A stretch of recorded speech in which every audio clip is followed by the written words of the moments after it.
Scrappy people, Tracy Reed here today, coming at you with a life-crafted layout in my Nashville album using the Cocoa Daisy Spice Market collection because the colors really work well with these honky-tonk colored photos from this spread. This is my best friend and I down on Lower Broadway in Nashville. Couldn't let her go to Nashville for the first time without experiencing the full honky-tonk experience. So we spent a night on Lower Broadway, which is where it's like Vegas of Nashville. But today I'm going to be using all of these rub-ons, not all of them, but the majority of this layout is going to be using these rub-ons. So I'm going to build this entire page around them. You can see I have white cardstock out and I'm pulling out all of these beautiful rub-ons, and I'm not going to cut out the rubbing on process for this because that would be a lot of work on the video editing side. So I have just sped this up to 4x rather than 2x, and I'm just going to talk you through my thought process. So I am starting with the largest rub-on that I'm going to use, which is this pink one, putting it up in the top corner. And my thought process is actually to layer these together, all of these rub-ons together, to give obviously a mixed media watercolor look. I'm really focusing on the watercolor pieces of this collection for this page, and I really just I'm starting by trying to have a color balance. So I used a pink one on the left side, I'm using a pink one on the right side. I'm not going to match the colors every single time across the page. I just started with pink because I thought it would be the easiest way to just create some symmetry because it's going to be the brightest color on the page and it's going to have the most impact. So I just started with pink. I'm going to mark the edges of my photos with some pencil so that I don't have to keep messing with my photos and realigning them every time I want to put down a new color or a new rub-on. So I'm starting with the big swaths of color, and then I will work in some of the words and these little splatters of multicolored pieces. So you can see that I'm avoiding where my photo is going to be because obviously I don't want to waste too much color from these rub-ons, and I will cut some in half just to work them around in different places too. Unfortunately, I covered up way too much of the big pink one because I wasn't thinking straight when I put that one down. I should have cut it so that I could use it in two different places, but I didn't. So I've got the main colors down on the page around my photos, and I am going to take these these colored splotches. I'm going to go down at the bottom of the page too, but I wanted to make sure that I framed the main photos first. So I'm going to have this one span both sides of the page, and that will start drawing both sides of the page together, making it look almost like I cut one paper in half rather than designed them separately. And I'm going to use these beautiful mandalas on 3 different places on my page. So I'm going to use this one underneath the photo, and then I'm going to use the other 2 to sort of create a visual triangle, 3 points of representation, and these stronger designs will give the layout itself a little bit more grounding than if I just used the watercolor splashes. So you can see I'm starting to incorporate the multicolored pieces as well. It kind of looks like it's coming off of that mandala. And I'm going to stick my photos down because I'm just about done building around where the photos are going to be. So I want to stick those down so that I have them as a point of reference rather than the lines. And then I'm just going to stick a couple more pieces of color around them in a minute too. So I'm going to cut this in half, and I'm going to have it come out the top of one of my photos, and then I'm going to anchor it at the bottom of the other page so it creates a visual triangle. I thought about putting it over here, but it's going to end up making more sense down here because I have 4 photos that I still need to put on this page. So many photos, but really they do capture our night really well, so I wanted to make sure that I included all of them. So I've got all of these rub-ons down now. This is the base of my page, so I can start working on the 4 photos as well. I want to make sure that I have these word bits down and in a good place. I want to put them in 2 different places just so they mirror each other. So I'm going to do this good vibes and wild and free. And it just adds to that watercolor vibe of this whole page with some brush lettering. And because I put them both in the mandalas, they create some repetition again to really ground this layout. I'm gonna add a little bit of color here and there where I feel like it's necessary, but I really do need to stick down my photos before I go much farther. So I'm gonna add this multicolor splatter just to match the other side. And then I'm gonna start placing my photos. At this point, I'm not really sure how I'm going to place my photos, so I'm kind of thinking while I put down these splatters. I don't know where I want to put this one. It looked really good up there in that top corner, but it kind of blended in a little too much, or that top edge.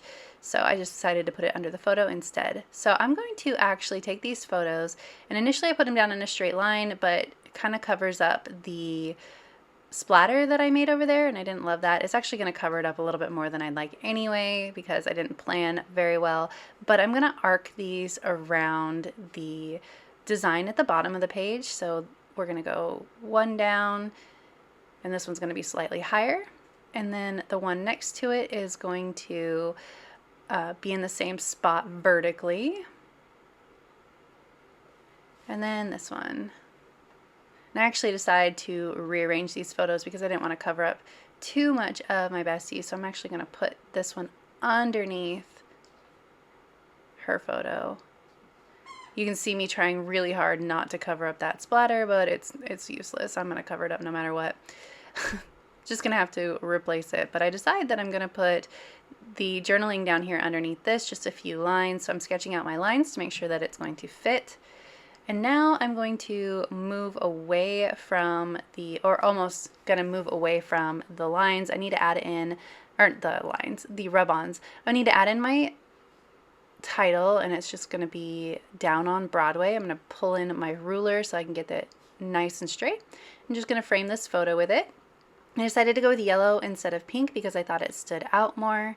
Then I'm going to add a couple more of these rub-ons, and then we're going to move on. But you can see almost my entire layout is rub-ons, these watercolor rub-ons. I really wanted to focus on it and make something really spectacular and unique for this page rather than my typical clustering and paper usage. So that's what my thought process was here. I'm going to erase these lines, or I'm going to erase this line so that I can stick this rub-on under here. I don't really need too much journaling space, so it was okay to just nix that first line,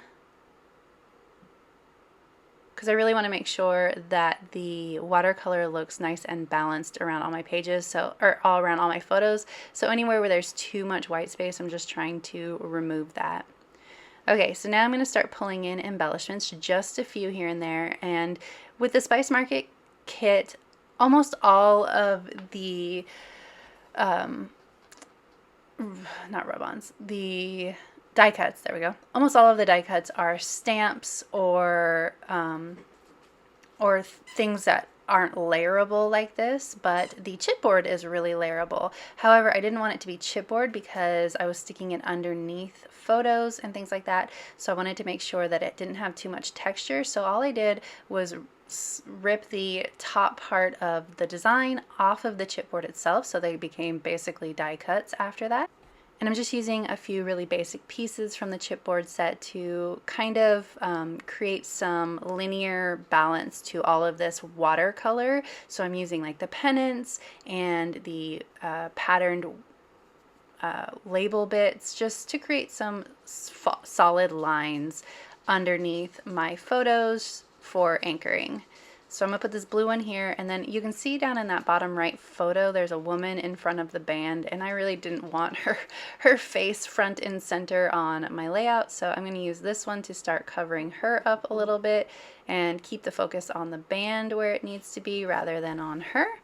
So I'm just going to stick this underneath my photo and then on top of her face, well, starting to. I'm going to put something else there too to finish covering up her face, so that she's not a distraction. A couple of white word bits are perfect for this really busy, really colorful page. I'm getting close to done here.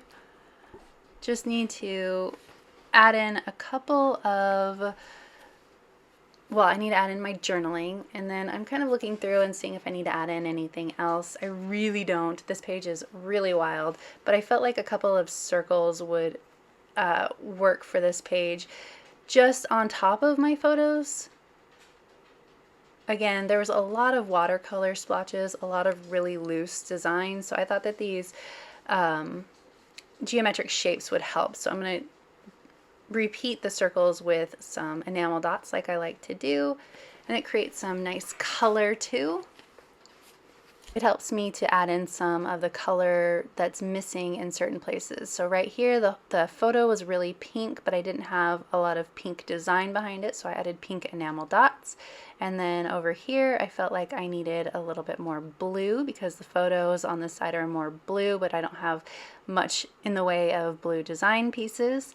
And then up at the top, I decided to add one more cluster, and I'm gonna do yellow because I felt like I just needed a little bit more pop of yellow. That one up, that watercolor splotch in the top looks yellow, but it's actually green. So I needed one more spot of yellow to create a triangle with the yellow pieces. And that is about it. I'm gonna add in my journaling, and then I'm gonna call it good. So if you enjoyed this video, I'd love it if you give it a thumbs up. If you're new here, go ahead and subscribe. I would love to have you. If you don't already, you can follow me over on Instagram. I'm at Tracy M. Reed. I'd love to see you over there as well.